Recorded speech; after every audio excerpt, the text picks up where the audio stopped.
Hello everyone, I'm Jason Mays, Web AI lead here at Google, well, elsewhere at Google. About today, I come to you as a fellow JavaScript engineer to share with you a story about why you should start investigating machine learning on the client side in JavaScript to gain superpowers in your next web application. First, let's formally define what I mean by Web AI, which is a term I coined back in 2022 to stand out versus cloud-based AI systems, which are very popular back then.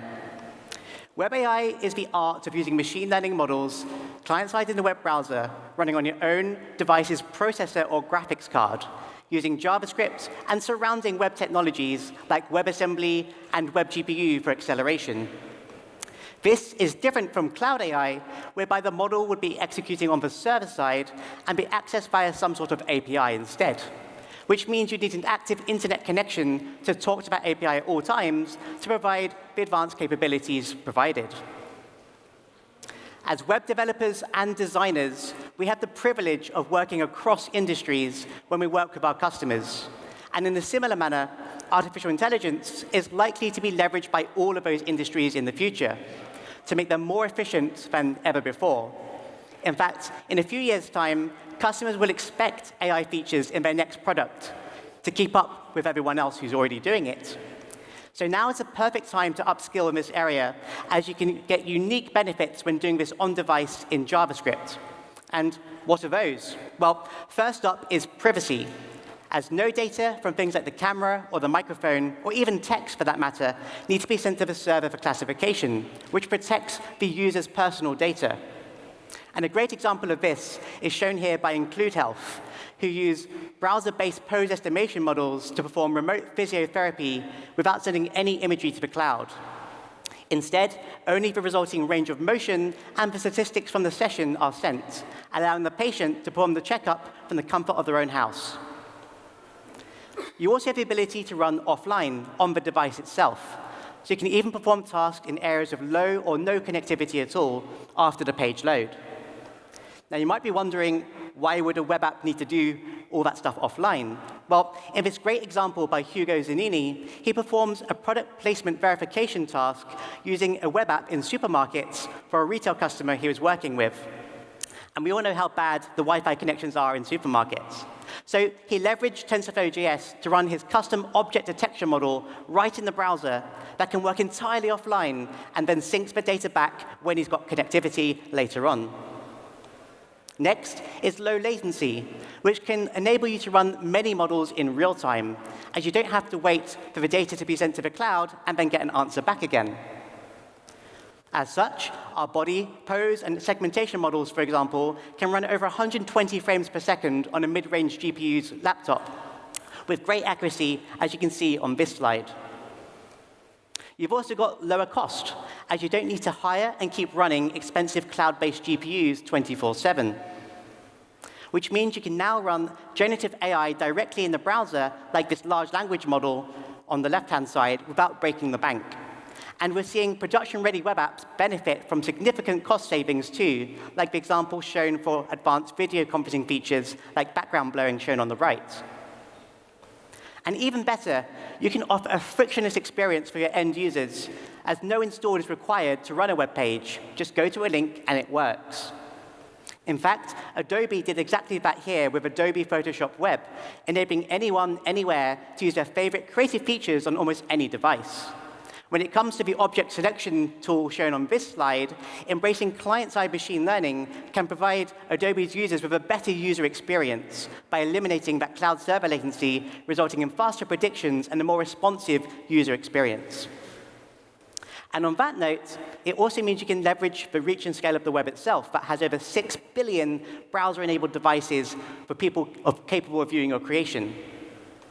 So no matter if you're leveling up your next YouTuber live stream to become a different persona, or capturing detailed facial movements to drive a game character using nothing more than a regular webcam, all client-side in the browser, to the latest in generative AI, where you can even run diffusion models in the web browser at incredible speeds with new browser technologies like WebGPU that are now enabled by default in Chrome and Chromium-based browsers. Things are about to get really exciting with regards to what we can expect from a web app in the future. So even if you're not yet using client-side AI, I want to illustrate how fast this is growing and why you should take a look. Now, I've only got statistics for Google's Web AI libraries, so worldwide usage is probably higher than this. But in the past 2 years alone, we've averaged 600 million downloads per year of TensorFlow.js and MediaPipe web-based models and libraries, bringing us to over 1.2 billion downloads in that time for the first time ever. And we're on track to be even higher in 2024 with our usage continuing to grow. So now is really the time to be part of this growth yourselves.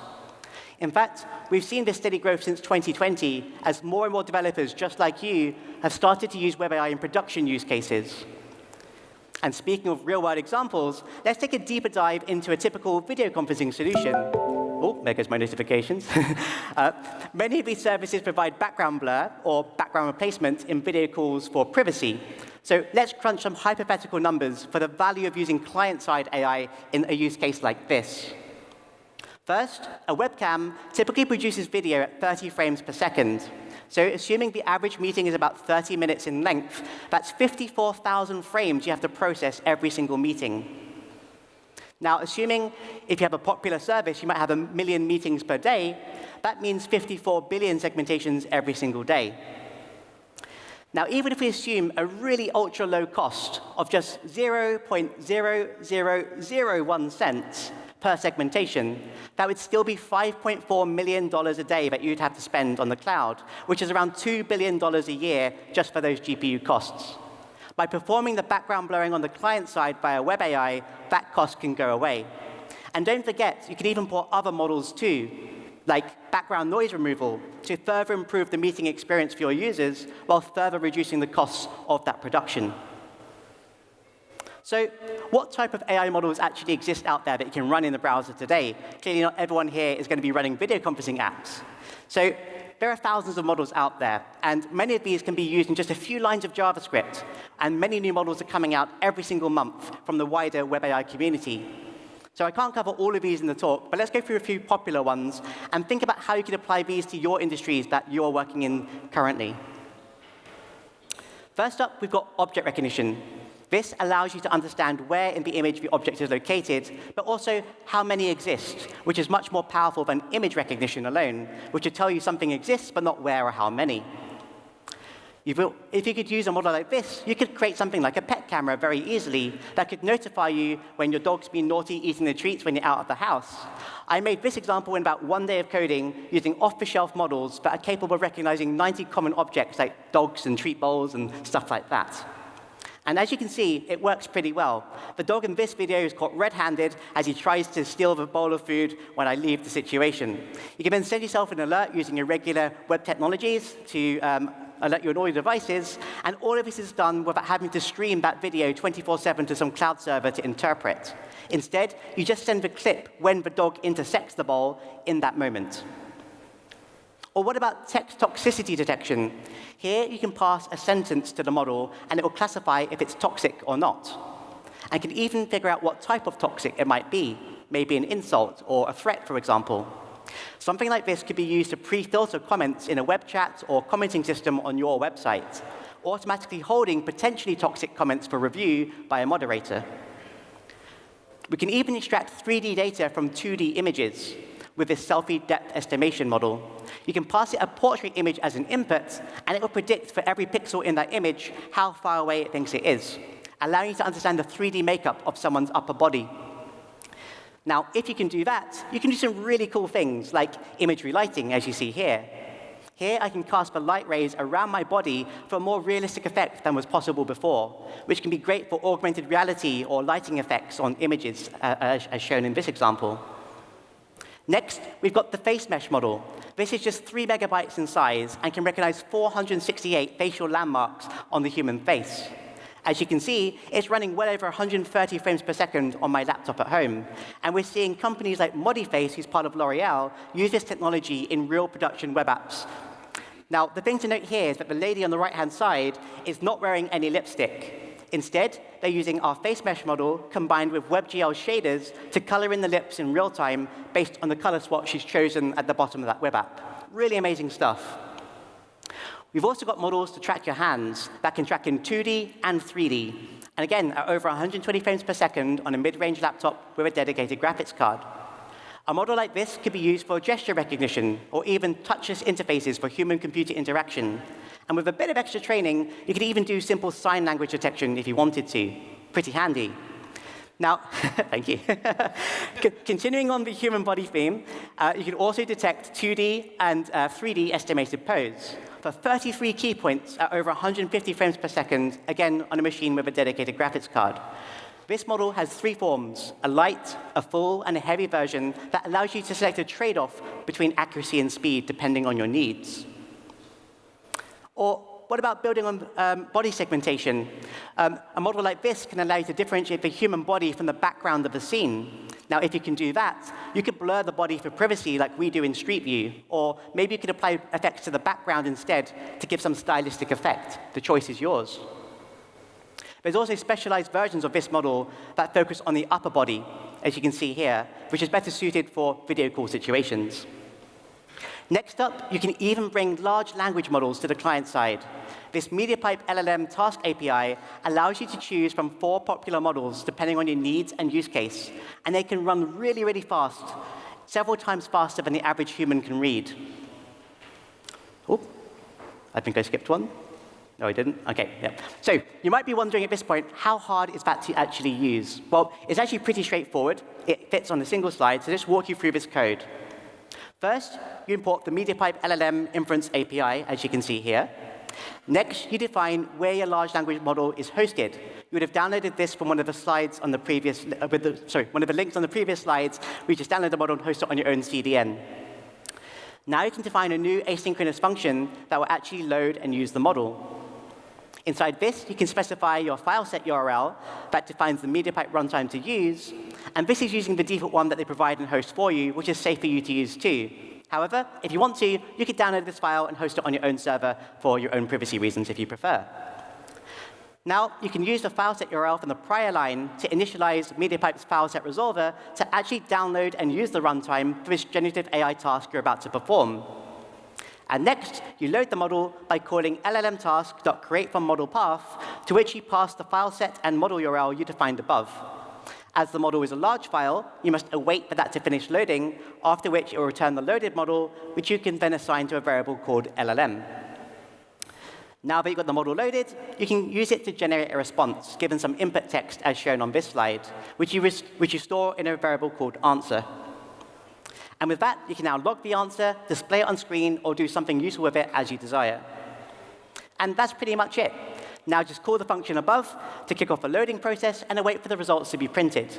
Now the key takeaway here is that while there are some scary-sounding variables like file set resolver, anyone here could take and run this 10 lines of code or so and then build around it with your own JavaScript knowledge for your own creative ideas, even if you're not an AI expert yet. So do start playing with these things today.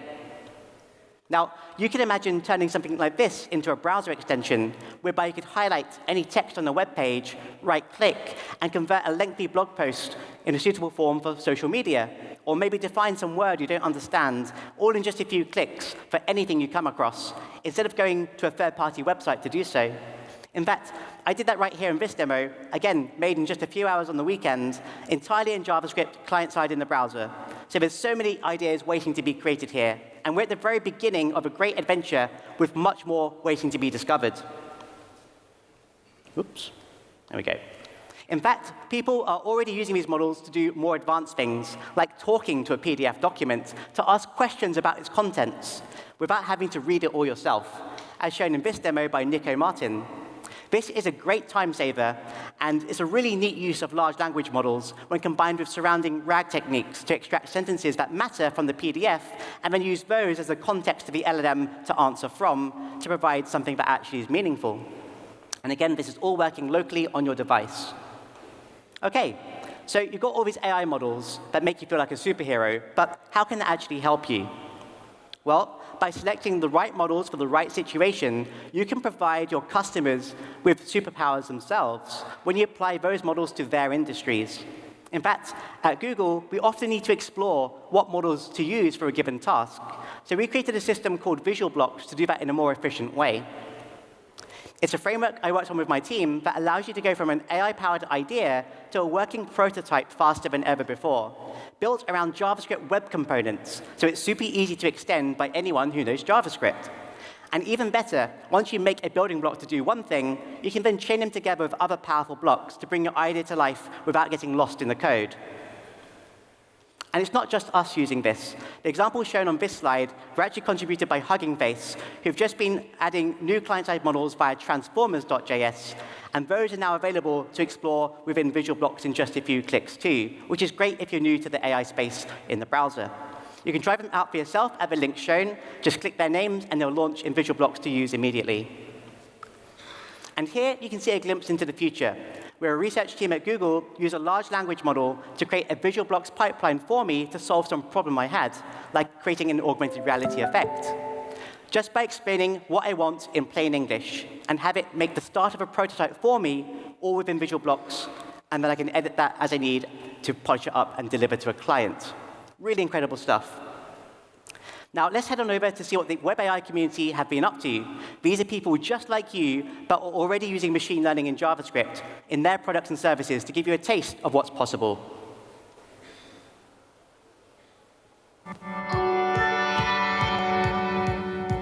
Fundamentally, what we're trying to do is build tools to allow anybody to be their true self. There's a lot of people that feel uncomfortable on camera. Here's like a much more detailed side-by-side view of my face being captured alongside the face of the 3D character. And so what's happening is it's tracking individual facial blend shapes and then relaying them back into that Unreal Engine to render them. I work as a radiologist, and the last 4 years I've been really interested in using artificial intelligence for segmentation. And this is a really nice thing with TensorFlow.js, I think, is that you can interact with the AI models. It doesn't have to do fully automatic predictions, but you can actually kind of guide the models to get the result that you want. We're going to see an animatronic talking backpack that uses face mesh, and it was sort of a comedian in the wild experiment that respected social distancing. It does what you see. It puts all these tracking points on a face, and it can track it with and without glasses. It has an incredibly high frame rate, even in JavaScript and even in browser. So wouldn't it be great if you could use this technology to control animatronics? So this is an example of how Cardinal Health is using RoboFlow to improve the backrooms of pharmacies. So they have a division of their company that works with pharmacists where one pharmacist can manage several locations remotely over a video stream. And so this runs in the browser on an iPad, and previously it was just a video chat between the pharmacist and the technician. And then they used RoboFlow to add on a pill counting feature that helps the pharmacists be augmented by the computer vision model so they don't have to count from scratch. They can use the model to estimate and then adjust up and down where the model has not gotten an exact count. The video that I'd love to show here is a video piece that I constructed, which I call Mirror Exercise. And this is an AI-generated duet with myself. So what you're seeing here is in the figure in black is my real motion capture data from a couple data taking sessions in the studio. And in blue, you see a dancing accompaniment that is generated by the model. So in each case, the model is seeing a certain segment of my movements and is creating a slight variation on it in some sense. It's a hand tracking engine called Yoha, and so what it does is it processes the video feed of your webcam, and it detects the location of your hand in this video feed. And the goal of it is that it allows you to quickly sketch something roughly similar to how you would do it on a whiteboard. Nimo is a visual workflow engine that allows you to build very complex solutions in just minutes. And we do that through a drag and drop interface, which helps you define any kind of process without the need for coding. So this is the final version of the program. The video is a bit sped up, so things happen fast, but you can see that as water is taken out from the container, the graph reflects the changes in the level of the liquid, which is what we wanted. We wanted to go beyond machine and even beyond the clinic. And so that's really when we decided to expand our platform into computer vision. and delivering care directly into patients' homes on their own devices. We're a medical device that we can run on any device, fully web-based, and you can see these patients doing different exercises, upper body, lower body, with real-time feedback, counting their reps. We track their range of motion. We gather all that and send it back to the clinician for review to help modify their home exercise plans accordingly.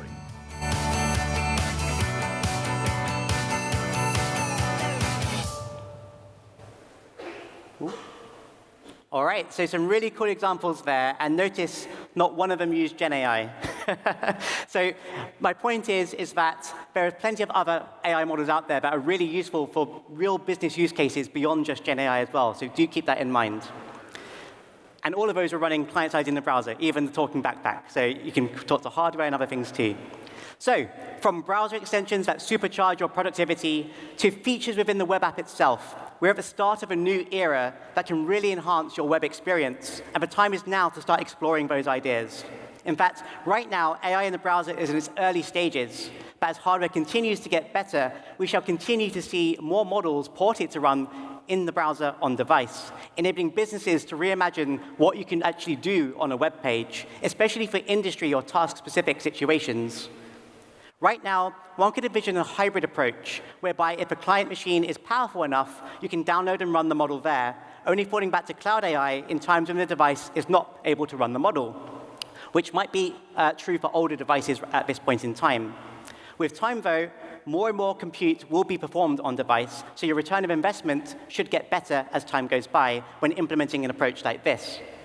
Now, on that note, if you make something custom, we'd love to see your results. So please use the hashtag WebAI on social so we can start to share things as a community to see what everyone's up to. And when you win, we can help share your wins as well. And on that note, we're working on a website to provide guidance specifically for web developers choosing to use AI in JavaScript. This site allows you to helps you to understand key AI concepts so you can discover opportunities to use popular models to be more productive than ever. So feel free to bookmark this site as we'll continue to publish content here over the year. Now then, I'd just like to end by saying there are very few opportunities in one's life to be at the beginning of a new era like this. I, for one, remember when the internet came out for the first time. I am that old. And the WebAI has the same feels as that, but only magnified 100x. So I hope in this talk I've been able to provide you a glimpse into the future and why you should start investigating WebAI today, because everyone here in this room has a chance of a lifetime to shape the future of this fast-growing space. And I hope you will join me on this adventure. And on that note, if you want to go deeper in the subject area, you can check out my course on Google Developers' YouTube channel to learn how to use WebAI in your next creation. All you need to know is JavaScript, no PhD required, so just invite a friend and go learn together at goo.gle/learn-WebAI. And with that, that's a wrap. Do tag me in anything you make, or if you've got any suggestions on anything I've said in this talk today, you can connect with me on social using the links on the slide. Thank you, and see you next time.